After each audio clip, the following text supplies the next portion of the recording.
LAMS, laser angle measuring system, is this box here. It runs on a guide on the front, and there's also one on the rear.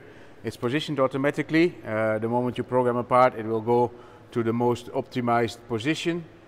It measures with a camera. There's a camera in here and there's a laser beam coming out, and with these two, the laser beam on the sheet and seen by the camera, we can calculate the angle. There's a couple of different modes we can use it. I'm going to use it in the spring back mode, so we go down to 90. We're going to measure the spring back, compensate for it, and go back down again. You can see it moves all pretty quickly. So here it goes down to 90, it stops, and there we are.